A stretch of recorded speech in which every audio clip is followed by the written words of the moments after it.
they're usually surrounded by drama, drama, drama, drama. These people create drama because it's narcissistic supply. That is the energy source that vampires live on. Narcissistic supply is money, attention, looking good is huge. We are here not just to transform ourselves, but to transform the energies around us and decide what they are going to become. You didn't do anything. You sat in your apartment all day and stuffed your face with pizza. That's why it didn't happen. You know what I mean? Like, don't blame the stars for why you didn't take action. We don't understand that God is not a human being. It's just a source of creation. So how we speak and how we think is really important.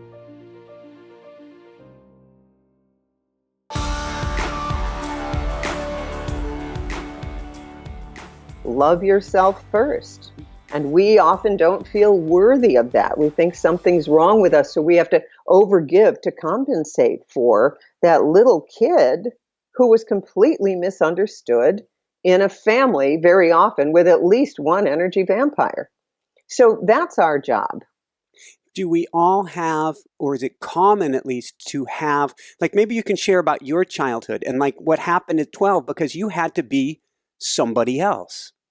Yes. Yeah. So here's my childhood. So, I'm born into a family where my mother is a Sagittarius, and her idea of fun is 5 sports a day, tennis, golf, mountain climbing. Every vacation was a 40-pound backpack, climbing up a mountain, being cold and wet. She would enter me in ski races because she really felt that every one of us needed to be an Olympic level athlete. And my father, I remember this, he said, we noticed in you early on a tendency to want to sit by the fire and read books. Okay, so so therefore, we had to do everything in our power to make sure that who you really were never got, it just never got nurtured. So I have a sister who was on the U.S. Olympic ski team, brothers who were ski racers, all of that. And so now this is not their fault. I just got the idea that something was wrong with me because I didn't want to be cold and wet. And then also on the vacations, where you do the 5,000-foot mountain and they'd say, it's worth it. When you get to the top, the view is worth it. And every time I'd get to the top, I'd go, this isn't worth it. I could watch this on the National Geographic Channel and sit by the fire and read books. So it took me years and years to understand that nothing was ever wrong with me. So I married my mother and, it's just what happens as a soul grows. But then what did I do? I had a series of business relationships with energy vampires. I had my own version of Harvey Weinstein, never had sex with him, but this was a business associate who was desperately trying to get me into bed with him. And I thought I needed this kind of person to develop this aspect of my business. I had no idea, none. So when the Harvey Weinstein thing came out, I was turning backflips. Finally, in our culture, a group of women were believed, because in my practice in the 80s, women would sit down and they would start to cry, and I'd hear their histories. 1 in 3 women is raped or abused in her lifetime. We don't even know the numbers with men because, men are really taught not to talk about this stuff. And my colleagues said to me, oh, we only see normal women. You see all the nuts. So my whole life, I'm also interested in crystals, tarot cards, angels, past lives, Edgar Cayce. Do you think that that's acceptable talk at Dartmouth Medical School? Not really. So you're constantly hiding who you really are because you just think it's not acceptable. Plus, if you've been burned at the stake for several lifetimes, you learn to keep your mouth shut. There we are. And on that note, I've got to go there. Mark Willin and ancestors and secondary PTSD. You got it. That we get in our DNA. We get the trauma of the generations before us. And that is our job, to human alchemy, to transmute that darkness into joy. Everyone gets their own amount. So everyone has to do this work. That's why they're listening to your show. That's why I wrote the book. It was my karmic job. And this book is very short. And I feel like it's as upstream as I can possibly go with my work as a doctor, because here's the deal. Many people in relationship with energy vampires develop so-called autoimmune disease. So in Sandra Brown's workshops, her retreats, 75% of the women have autoimmune disorders: lupus, arthritis, Hashimoto's thyroiditis, sarcoidosis, all of those things. Now, Anthony William, the medical medium, who's my friend, points out that the body does not make antibodies against itself, that medicine doesn't understand this. But what's happening is cellular inflammation. That's the root cause of cancer, heart disease, all chronic disease. Cellular inflammation. It's really your body saying, this situation you're in here, this is not working. So imagine you're eating perfectly. You're doing green juice. You're doing yoga. You're doing everything. And you're still not healing. And so what I've found is in every case, the woman's living with an energy vampire who's draining her. But now I coach a lot of people, and I love everybody I coach, but I can, and I can put some force field up. And this is a very professional relationship. But I do know when most of the time, I'm up afterwards because I'm plugged in, I'm tapped into source. And other times, I am just exhausted. That's it. And you're a professional, so you already know what you have to do going into it. Mm-hmm. I mean, you've puffed up your aura, you've put the golden orb around you, you've got mirrors pointing outward, and all that stuff. And one of my friends, Bob Palumbo, is a clinical psychologist who's worked for years with men who've been sexually abused by priests. And he said to me, you need to understand that with a really skilled psychopath, especially if they're charismatic and good looking, he said, I can still be sucked in. So it's important for all of us to realize we can be sucked in, but you need to understand that if they always look good, and here's what you usually find, the energy vampire takes care of themselves. They always look good. They always make sure that they have vacation. In fact, they're usually only happy on vacation when someone else is paying. They're really good about that. And then they puff up and they can be charismatic and fun. But notice what happens when your energy is no longer on them. They often become a deflated balloon. I had that happen with a friend, and she was here in my house, and no one was paying attention to her. She had nothing to say. She was a deflated balloon. It's the weirdest thing. So notice that. So notice, can this person, the energy vampire, be alone? Or are they always, they're usually surrounded by drama. So one that was in my life, she used to say to me, you won't believe what happened when you were away. And then we're starting with the drama. And when I finally got her out of my life, for 2 solid years, I would notice that there was no drama.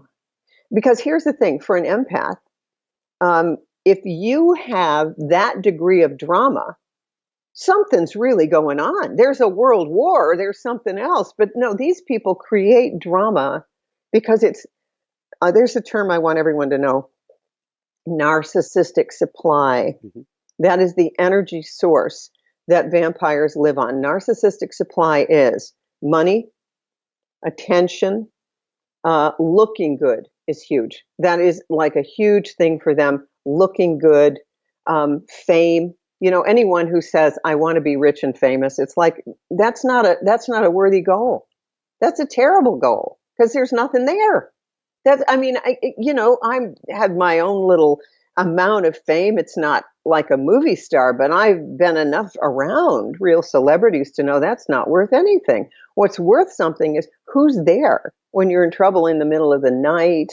Who's there in your home? Are you surrounded by friends who don't care what you look like? So you got to notice about narcissistic supply. I just got an email from a woman who said, I'm married to an energy vampire, so I've done that exercise you said, which is gray rock. You become a gray rock. So you're not giving off any energy.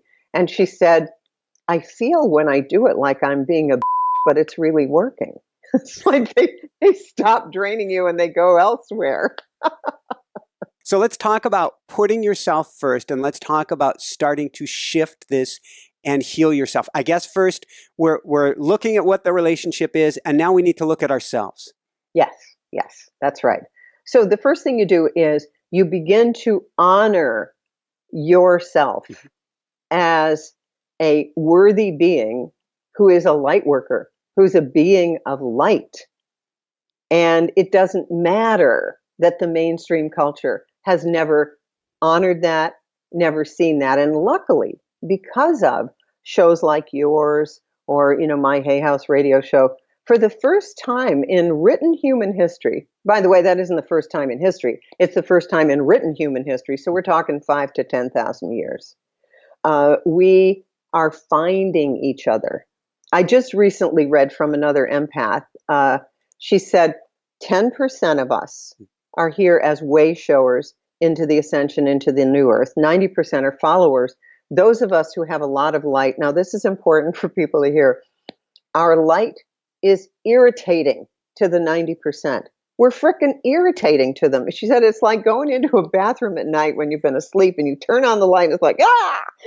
So that's important to know. Nothing is wrong with you, but if you are not part of the 10% of light workers, you're irritating because your energy is asking them to wake up, and that's not where they are, but you agreed to come and be part of the wake up crew. I mean, did anyone like it when your mother said, rise and shine, time to get up for school when you were 12 and needed more sleep? No, nobody likes that.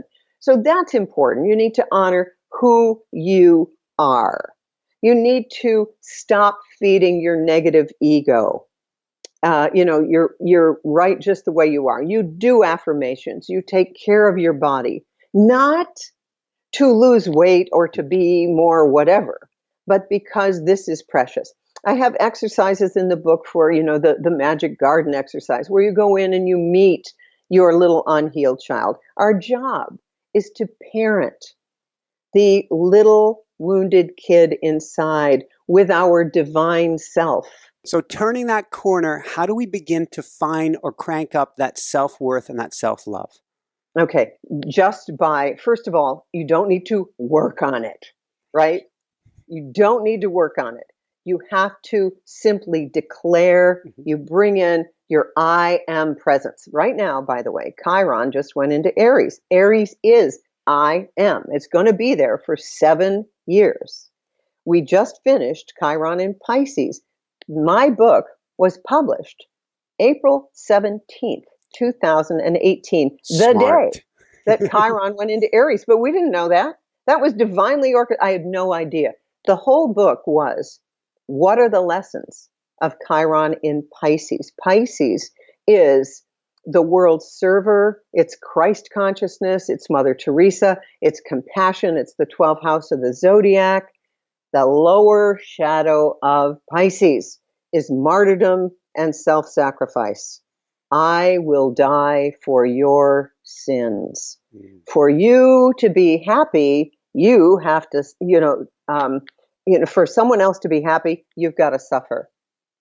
That's the shadow of Pisces, and that's what all of us have been working on collectively from 2011 until right now. So now we're into a redoing of our I am presence. And many of us are feeling like, a friend of mine texted me and he goes, my clothes aren't right anymore. Now, he didn't mean that he'd gained weight. It meant that his identity, his I am, had changed from his martyrdom, self-sacrifice during the Pisces thing, when he did a huge amount of healing. So that's how you're going to be now. You're a new wardrobe, new you, new everything. It's just perfect. What else do we need to know about not working on, but bringing forth the light? Okay, here's what I want to teach everybody now.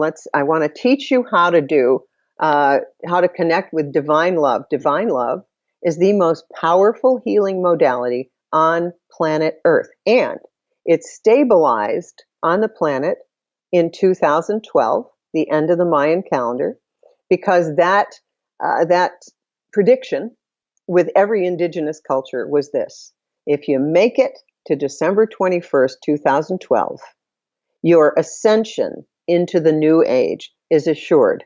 Now, is that going to be tomorrow? No. But what it means is we are finally waking up. We are not going to have another world war. So do not give your fear and energy to that reality. Divine love is something each of us can use in our own life.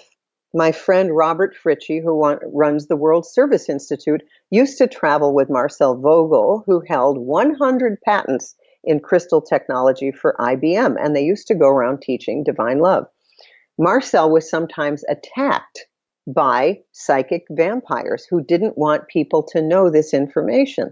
Bob, my friend Bob, who's an electrical engineer and has worked for aerospace, can see energy. So he would pick out the darkness, sending stuff to Marcel on stage, who'd start coughing and all that. So what he did, he said the most powerful thing you can do with an energy vampire, you literally just send them divine love. Because remember, true divine love is toxic to a toxic person. They will leave. So you just say, I send divine love. Now, it's not personal love. This is personal love. I want this for that person more than they want it for themselves. That's what drains you. That's what keeps the bleeding going. Divine love will balance everything. So the way you bring it into your body is we do a petition. Okay. So with your feet flat on the floor, without the arms crossed or the feet crossed, you put your hands together, which brings together the right and left hemisphere. Then we're going to do the petition and just repeat it after me. So we close our eyes. With our spirits and the help of the loving angels of the light, I focus divine love throughout my system. I acknowledge and this is where you can put in anything you want. I acknowledge my pain. I acknowledge my whatever. I acknowledge the energy vampires draining my energy. And I now ask that this pattern be completely extinguished within me. I ask for this with divine love, according to the Creator's will. So that's your higher power. Then you take a deep breath in through your nose. We hold it, and then we pulse it out through our nose, and then you unclasp your hands. And then you just sit, and you pay attention to your thymus, because divine love comes in through the thymus gland, which is deep to the sternum, to the breastbone. And then we just sit there and breathe. Now, oftentimes you'll get a pain or you'll cough or whatever, and then to clear it, you just pulse your breath. And then every day you can just say, I accept divine love. And you'll get better and better and better at feeling this working within the crystalline grid, the energetic grid of your own body, because your fascia, your teeth, your bones are all crystals, and they are upgraded with this energy of divine love. You can heal anything this way. Are we all energy? And what does that mean? Well, everything in the universe is energy. Everything in creation is energy. Everything in the material manifest world is energy that is compressing itself into form.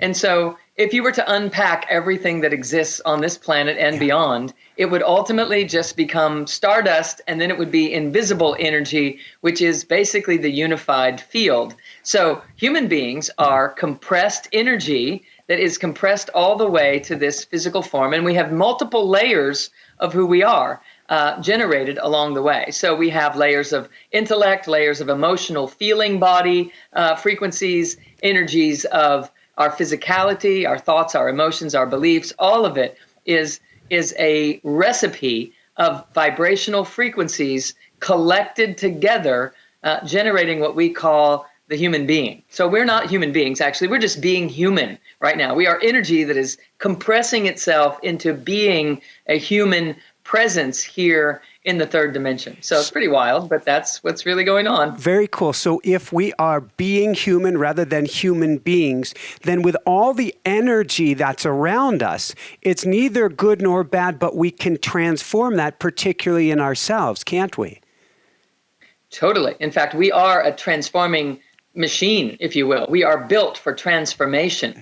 We are here not just to transform ourselves, but to transform the energies around us and decide what they are going to become. So when we're surrounded by energies that are, freaking us out, when we're surrounded by energies that are unfamiliar, when we're in a circumstance where we're generating energies that are not really kind and self-loving through doubt and fear and self-loathing and a variety of things that happen in our culture, we're actually not utilizing our capacity to transmute that energy into a different vibrational frequency. So by design, the way our energy system is constructed, it is here to churn up energies and allow them to alchemize into an entirely different state, like a washing machine. We're basically like a washing machine. Let's dive into some of these techniques, and we're going to get more into what and why is going on. But you mentioned first the core. What can you tell us about this? You bet. So we have to anchor ourselves in our core. We live in our heads, and we live out here outside the body, in the mental body of energies. I have another little image here I think I can share with you, that this is who we think we are, but this is actually who we are. These radiating waves of energy coming out from inside of our body, for those following on audio. Okay, so I'm showing an image of a person standing here. Yep. Multiple layers of energy surrounding the body. Yep. We live out here, outside of the body, in those energies of thinking. This red line right here is the mental body. It's where we think and analyze and predict, and it's where all of our beliefs reside, and it is what we continually perceive as is true. And we live out there in that red line, like 3 layers out from where we're supposed to be. Our job is actually to realize that we're much higher frequency than that, like 6 bandwidths out from there. We're this pure, unified field, this spirit being. And our journey here is about coming all the way into the body. Our journey is about embodiment. We come to Earth and take a body, and we want to learn how to come from the unified field of consciousness that we are and embody. We want to come here all the way, fully here. And so on the way here, we get stuck right here in this land of beliefs and emotional states that are wobbly and distorted and so forth. And so we never really make it to full embodiment completely until we do. And so we end up in conversations like this because we're seeking to know the rest of the story. We're seeking to understand the rest of who we are. And so in the midst of this, we have to learn to anchor ourselves right here in the body. We have to get in our bodies instead of, for those that are listening on audio, you could just think of it this way. Instead of living in my head, if I lived all the way in my whole body, my body could act as a filtering mechanism because energies rise from the tip of my spine up to my brain and my head. And they rise up from the tip of my spine upward because there are 11 billion bits of information that are bombarding us every millisecond, and they arrive to the body at the gut level. And then through epigenetics and the little antennas on the surface of our cells, of our endocrine glands, those impulses of information become chemicals, and they become nerve impulses. And that information rises up through our heart and gets filtered again through this magnificent brain of the heart, which is actually more brilliant than the brain in our head.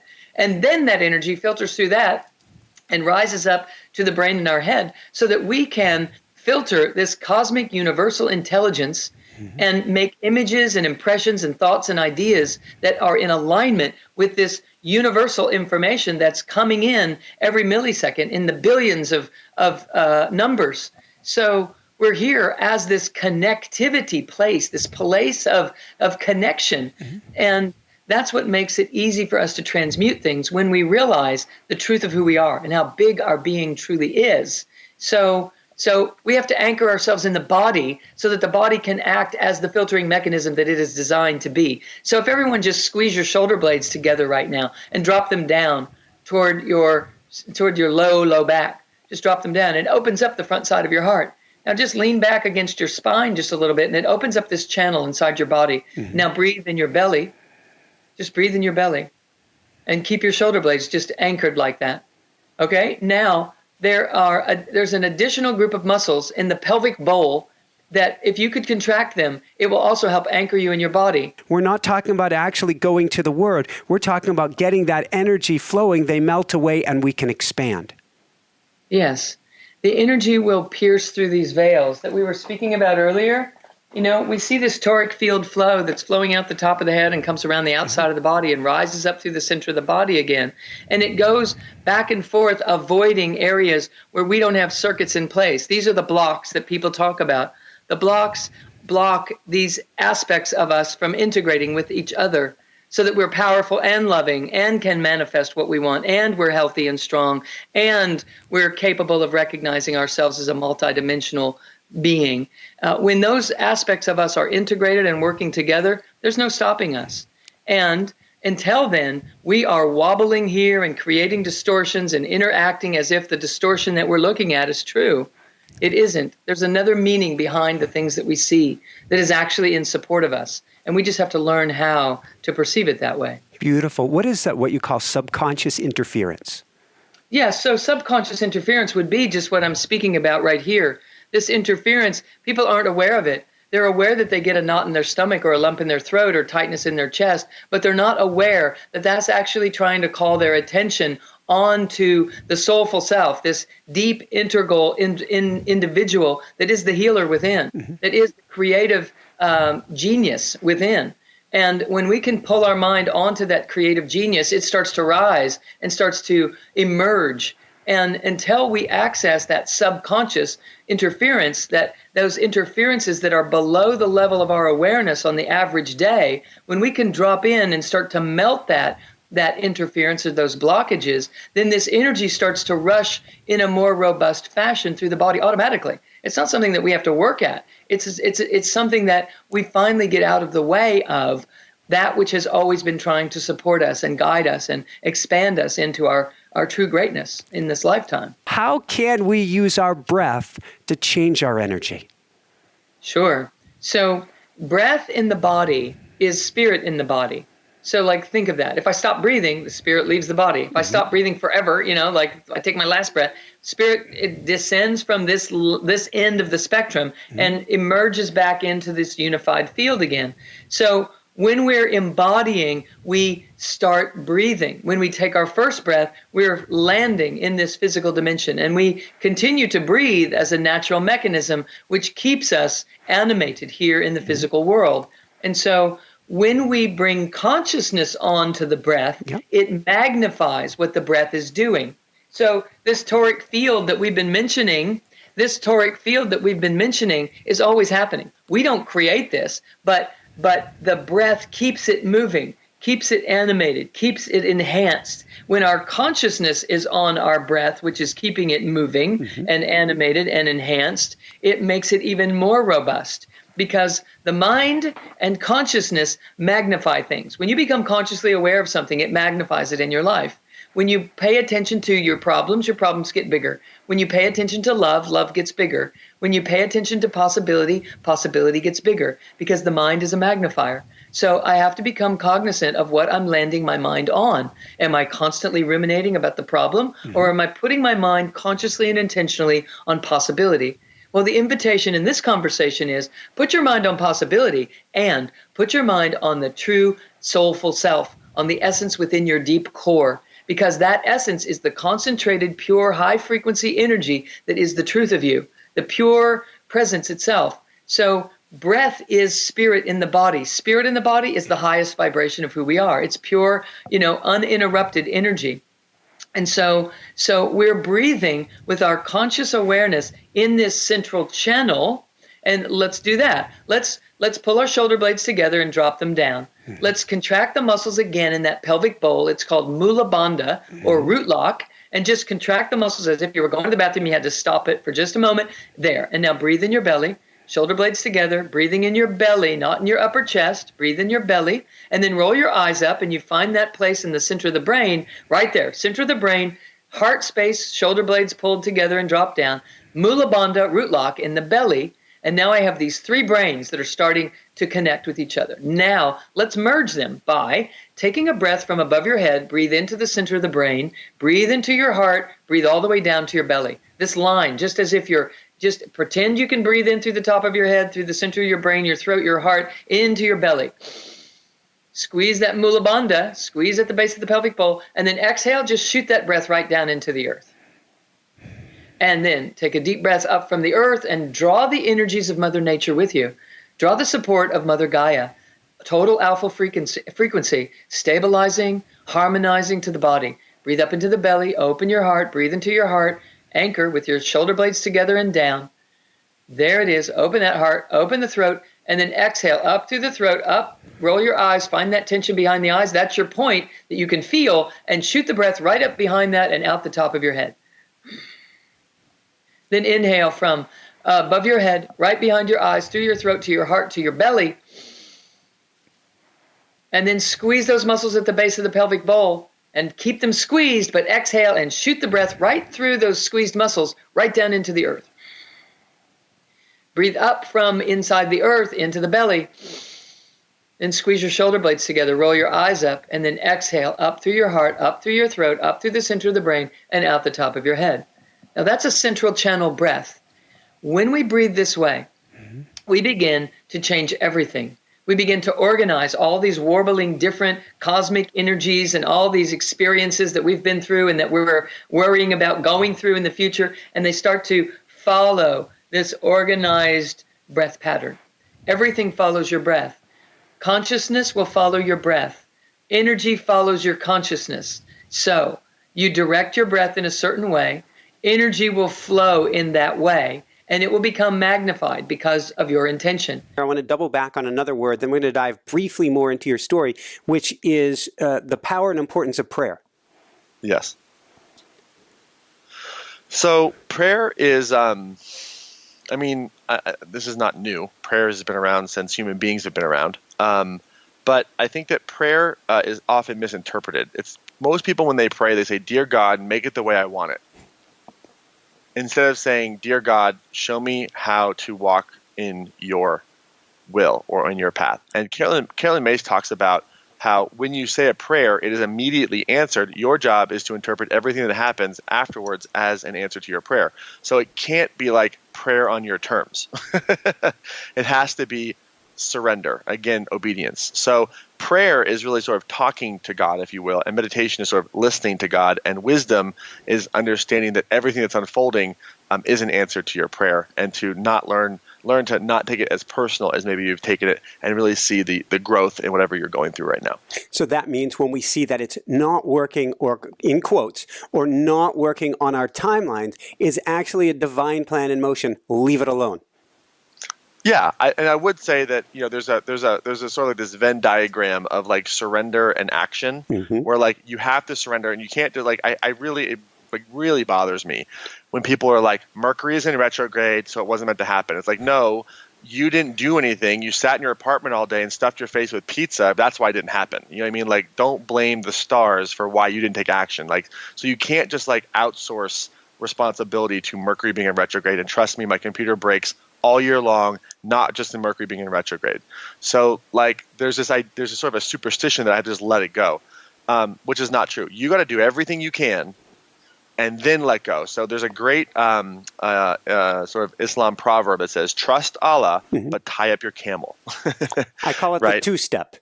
That's right. That's right. Change your thoughts, change your life. Complete BS. And it's not, look, it's not BS, but it's sort of like saying, like, turn the steering wheel to move the car. Well, there's other factors, like, are you going uphill or downhill? Do you have gas or not? Are your brakes working? Like, do you have a hood over your car? Like, there's so many different things that go, is your car in space, floating by itself? Is it on the moon? Like, where is the car? Like, there's so many other things. So like, how many people have, like, said something like, I love myself, I love myself, I love myself. They got all the freaking affirmations, and as soon as they say it, 99% of them says, no, you don't, that's BS, right? Like, it's like, and there's like, well, no, I can't talk about that part of myself. I have to stuff that part down. All is well. Like, but you're freaking out on the inside, right? Like, that's most people. This is like the archetypal, like, passive aggressive yoga teacher who thinks that like more down dogs will make her more loving. When it's like, no, like feeling your feelings and healing your trauma is really an important part of the mixture too. So, and by the way, nothing against yoga teachers. I love yoga teachers, but coming from Los Angeles, there's just a lot of yoga teachers who just are pissed off and they don't address this stuff because they try to asana it away, or we try to green juice it away, or we Lululemon it away, or we crystal it away. It's like, guys, that's just a rock if you're not doing the inner work. Like, quinoa is just a starch. Kale is a plant. Like, do the inner work. And so I really think that it's important to understand that when we talk about the idea of change your thoughts, change your life, like, yes, thinking produces behavior, but what produces thinking? And it's the next level, which is emotional acuity or awareness, because when you have a thought about life, like that person's or, that person's not spiritual enough, or I can't date him because he doesn't know who Deepak Chopra is. Like, underneath that story is an emotion. And most people don't, A, know that, and B, don't know how to go into it without it being some sort of like vomit fest where they're just vomiting their truth and trying to call it authentic, which is not. Or they just try to bond over their wounds, what Carolyn Mace would refer to as like woundology.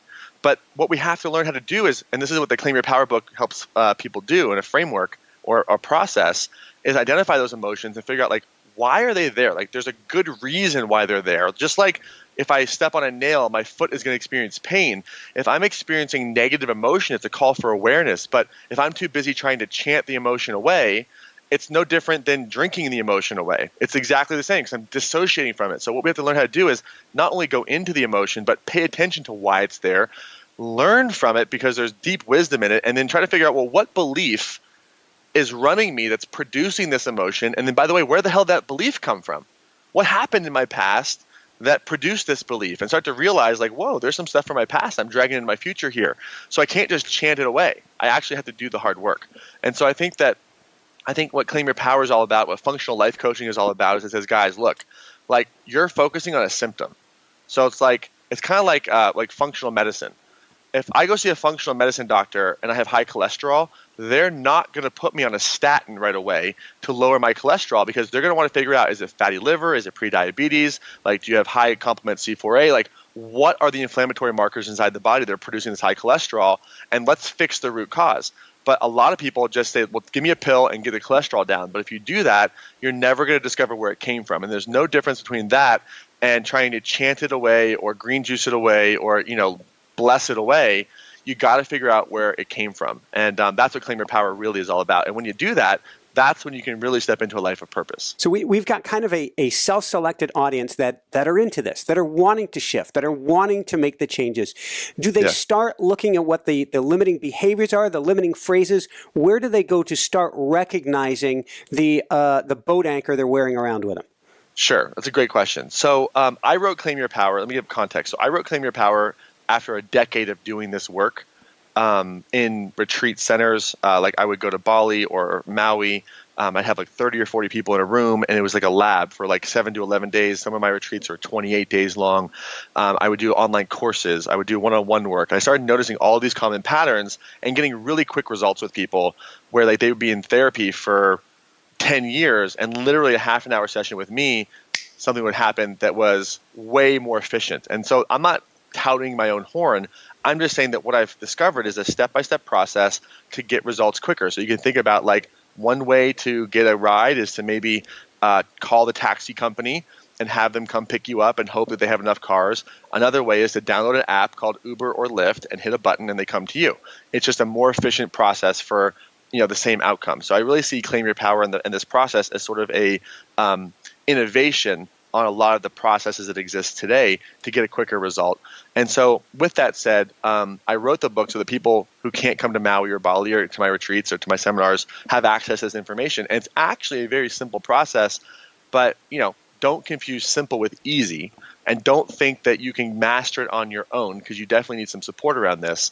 But essentially what you do is you figure out, what limiting behavior am I doing, whether it's stuffing my face with sugar or calling my wife some negative name, or I'm not getting the financial results, or whatever it is, I'm spending too much money, whatever the behavior is, look at that behavior. Now, conventional wisdom would say, oh, you're drinking too much alcohol, just stop drinking alcohol. Like, it's really not that simple. As we've seen the relapse rates of the 12-step program is over 60%. So, like, we have to see that 12-step is saving lives, but we could tighten up and make it a little bit more efficient. So we got to look at the behavior, and we got to say, okay, what is the limiting behavior that I want to change? So let's just say it's drinking. Okay, cool. Well, what's the story that I'm telling myself about why I'm drinking? The story might be, well, I just deserve it at the end of the day. Cool. Awesome. Well, why do you feel like you deserve it at the end of the day? Well, but really the truth is, at the end of the day, I'm really stressed and sad. All right, cool. Well, let's talk about why you're stressed and sad. Like, let's go into that sadness, and you're going to feel some emotion. This is usually where people just want to drink away or eat away or, ohm and chant and stuff like that. But the goal is to really go into the body, and the work of the late Dr. Candace Pert in the Molecules of Emotion really points to this, and also Dr. Jeffrey Bland, who's the father of functional medicine, points to this, is that the body remembers. And so when you're going for the drink or you're going for that external thing to consume, you're trying to feel better, but you want to understand why you're not feeling good in the moment. And so the sadness will come or the powerlessness will come, and you got to give yourself the opportunity to feel that and then try to discover, like, hey, what belief am I believing right now that is producing this emotion? And it's usually some version of I'm either alone, I'm powerless, I'm not enough, some version of that.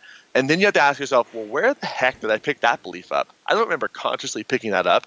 And typically it's before the age of 10. Most people, if they can't remember before the age of 10, maybe it's something that you can remember happening a couple of days ago that could at least get you in the zone. But the idea is, maybe there was a trauma, maybe there was a moment where dad forgot you, where you decided I'm not enough. And that has sort of been unconsciously decided by you at a younger age. And the goal is to then understand, like, hey, maybe that's not the best thing for me to have a 7-year-old running my life right now. Maybe I need to mature that part of myself. And what did I delete, distill, distort, or generalize in that moment? Or what was happening right before that moment of hurt? And you'll realize that there was actually some wholeness and some beauty there, sort of that natural state. And then the work is about integrating it and recognizing, like, well, what else could this mean besides just I'm a loser or I'm alone? Maybe it's the beginning of my spiritual journey. Maybe it's this had to happen so that I can have empathy for anyone who's ever been through this, so that I could help them, because other people don't have the resources that I have. And so it's a really efficient process to really get down to, like, what that root cause is, and then start to do the work to heal that process quickly. It doesn't have to take 10 years. It can take a half an hour. You say, thank you so much for sharing. You say in the book, in order to change the story, OIs, original incidents, must be seen with new eyes. Yes, that's right. What does that mean, and how did you do that in this situation for yourself? Sure. So a lot of times, OI is original incident. It's like what happened in the past that produced this outcome. And so for me, the old belief was I jumped on my mom, I hurt her. So when I express my love, I hurt people. But what happens is when the brain experiences pain, it deletes, it generalizes, and it distorts. So that means I'm not remembering the entire picture. I'm also not seeing what else was going on, and I've only tended to focus on the negative. So when I go back and revisit that memory, it's like, well, also your mother was experiencing pain and really happy to see you. The people who were concerned were concerned for her well-being. So there was a lot of care there too. Right before I jumped on her, I was sitting like in the airport looking out, seeing the plane come in with nothing but just tons of positive anticipation and excitement. So like you were excited, you ran, you didn't know any better, and you hurt your mom, but she was still happy to see you, and everyone around her was just trying to care for her. That's a very different memory than like you jumped on your mom, you bad kid, how dare you, you hurt her, which is kind of how it translated over time. And nobody back then even said that. That was my internal mechanism. So maybe it's every time I express my love, it's reciprocated even if there's pain. Like that's a completely different meaning, right?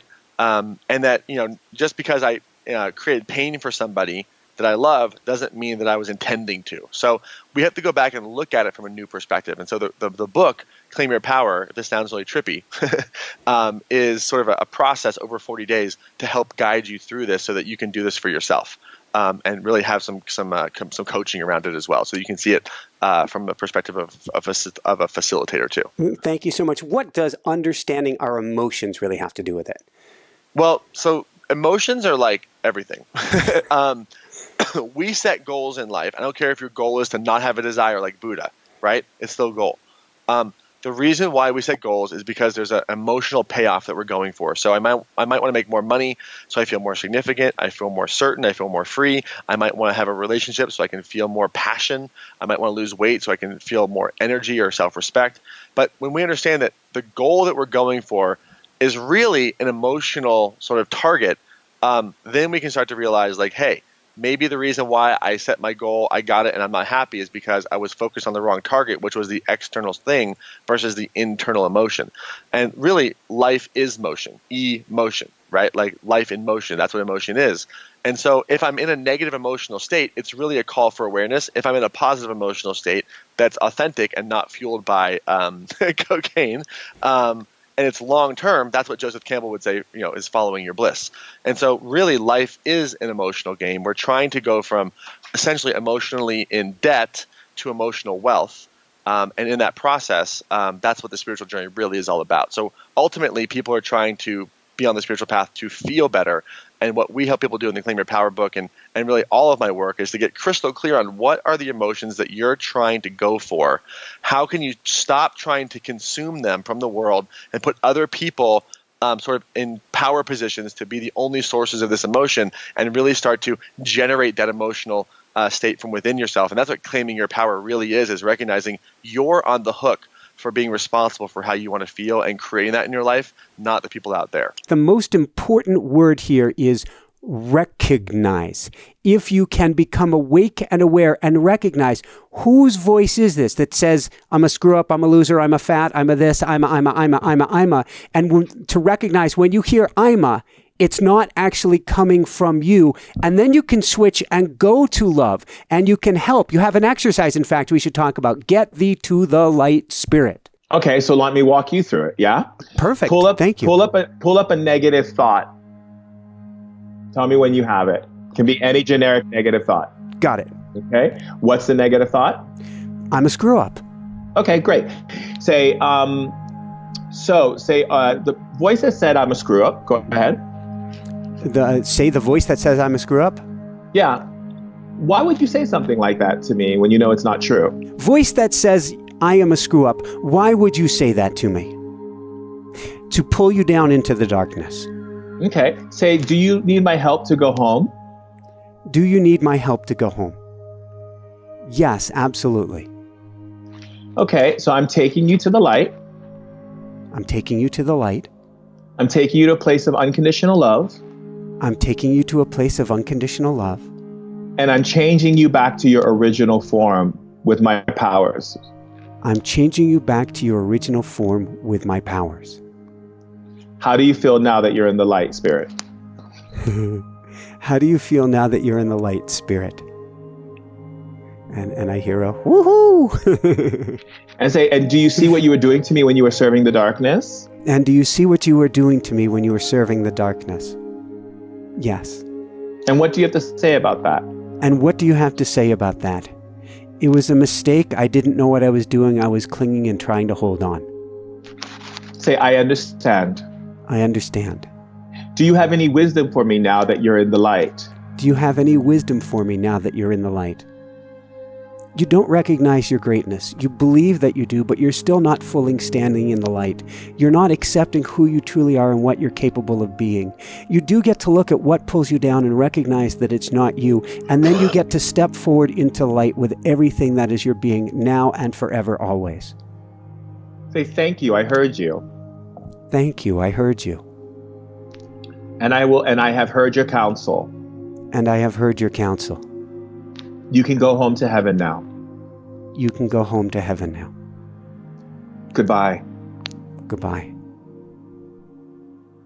Woohoo! Wow. You feel that go through your body like that? Wow. Exactly. So, I'm not sure that it'd be your term, but in a sense, this is the old goody factor, of wow, I get to have a new experience in the case of the seizure. Every time now that you have I'll put it in quotes because to me there is no good or bad. Every time that you have a negative experience, you can go, oh, goody, there's somebody I can help bring to the light now. This is going to be cool. Yeah, exactly.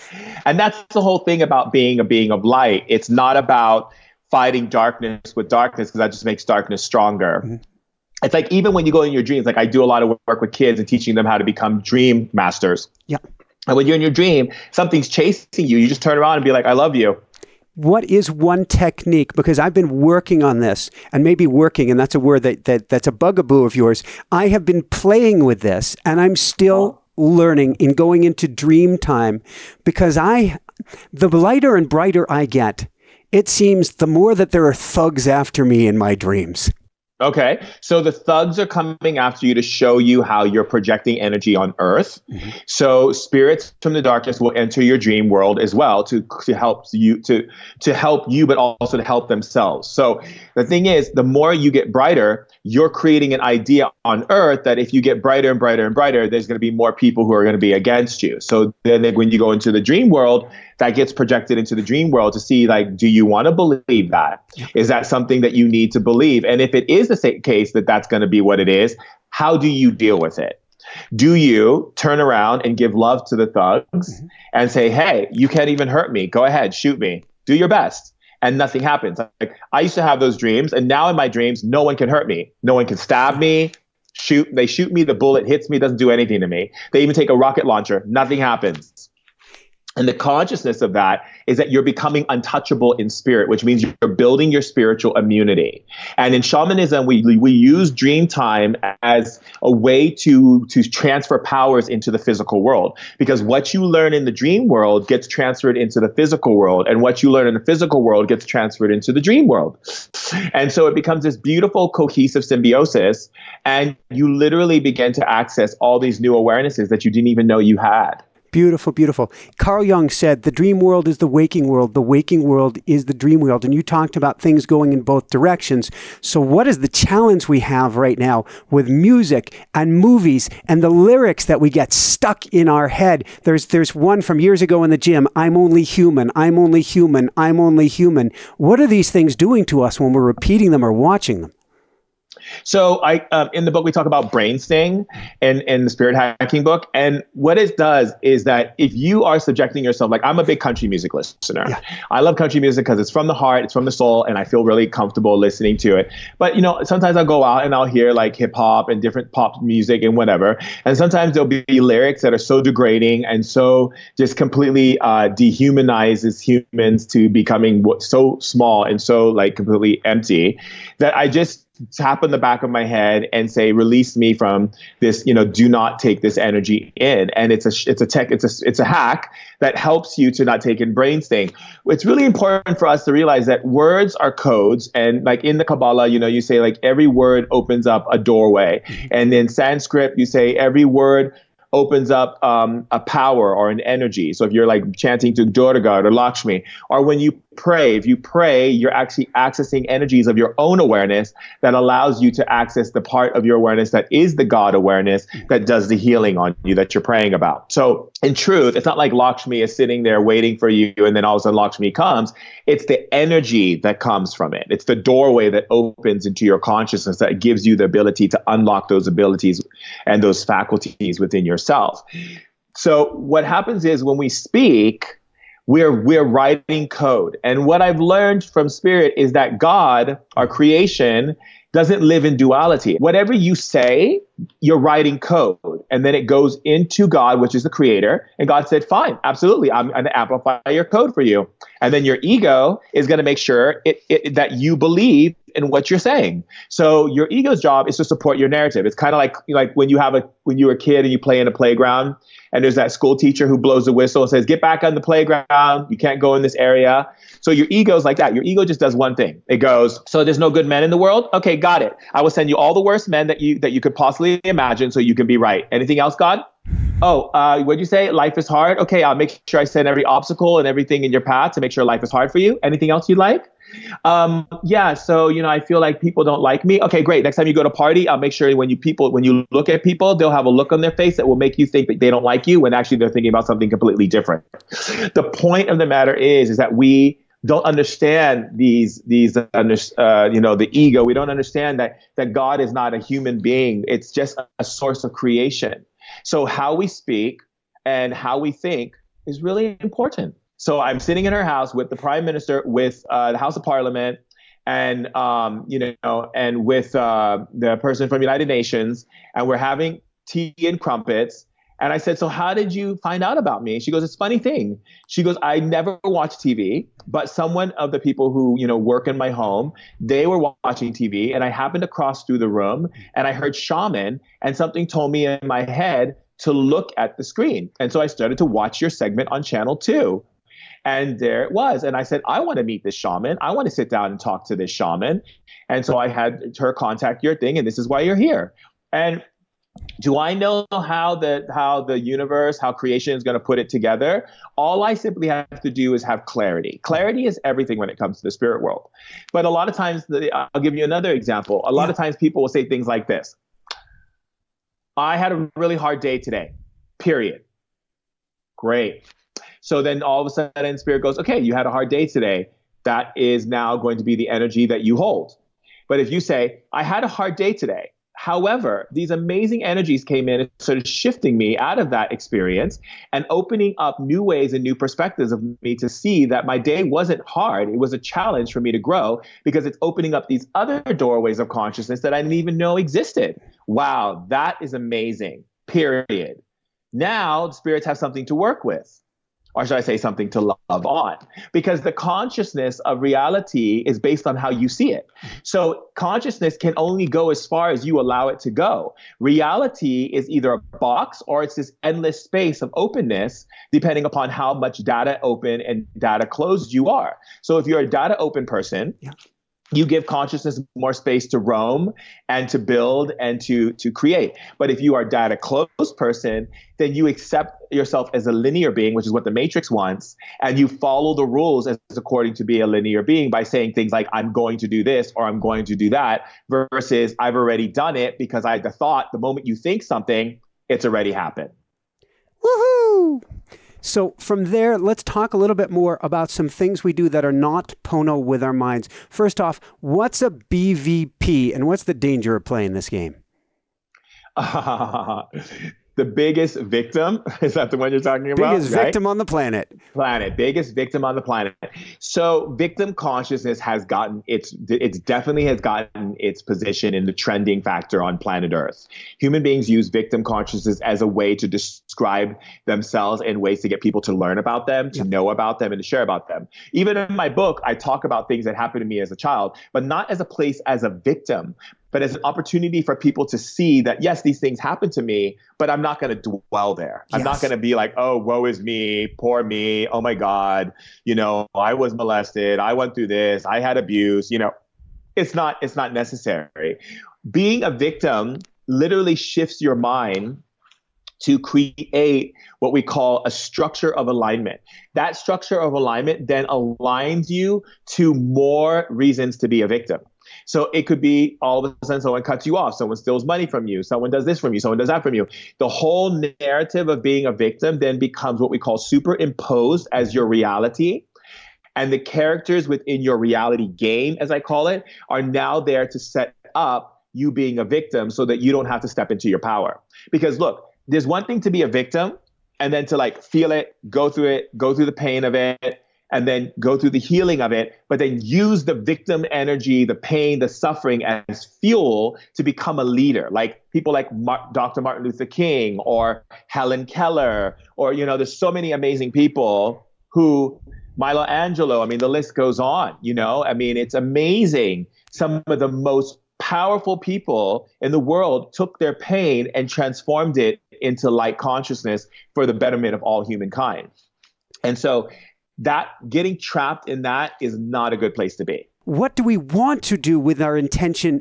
That's interesting. With their attention and intention instead. Right. Yeah, exactly.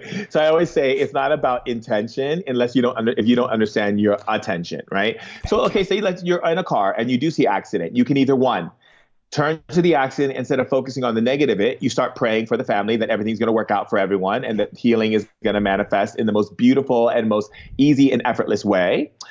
You can then take that energy of that accident and you could choose to focus on, because everything's not moving and there's no traffic is there, you can choose to focus on saying beautiful, loving up yourself words such as, I'm such an amazing person. I love how beautiful you are. I love how gracious you are. You can do multiple of things. You can sing a song, you can do a lot of things. You can even turn on your phone and talk to a friend on the speaker and tell them how beautiful and amazing they are and that you were thinking about them in your day. The choice is yours. The thing that we have to remember is attention is where your intention goes. So a lot of times people are like, oh, create an intention. I'm like, how can you do that without deciding where your attention is? The conscious human being is not a conscious human being because they do yoga and because they do breath work and because they drink green smoothies and because they do everything that's told to them to do to be spiritual. That is not a conscious being. That is a person who's really good at following rules, which means you're still in the matrix. A conscious being is one who knows that true wellness is realness. It is the ability to be real with yourself. Like if you don't go to yoga, then look at why you don't want to go to yoga. Not from a place of I'm going to beat up on myself, but from a place I'm going to love myself and see that maybe yoga isn't what makes me happy. Maybe it's swimming. Maybe it's running. Maybe it's getting involved in a neighborhood sports team. And maybe it's walking around the neighborhood and just being in silence and looking at the flowers and the trees. Whatever the case, when we go to fit ourselves into an idea that we think is going to get us somewhere, we're still codependent. We're still operating from this place of flux, which means that we're not aware of the sustainability of self, that where the wellspring emerges from, which is where the true nectar comes from, which is from the inside, right? So as we begin to develop and grow, we realize that humanity has been playing the same tone for quite some time. And it's always based on, if people like me, if people love me, and if people acknowledge me, I must be doing something good. The reality is it's not based on good. As I always say, being good gets you an apple pie, but being truthful gets you the kingdom. And it's the understanding that the good that you are seeking may be good for others because you're people pleasing and meeting their expectations, but is it really good for you? Automatic writing is perhaps the most cutting-edge tool for connecting with the other side, which is why we've written the definitive guide called the Automatic Writing Experience. To find out more, simply visit automaticwriting.com. It's my favorite way to help you to shine bright. Woohoo!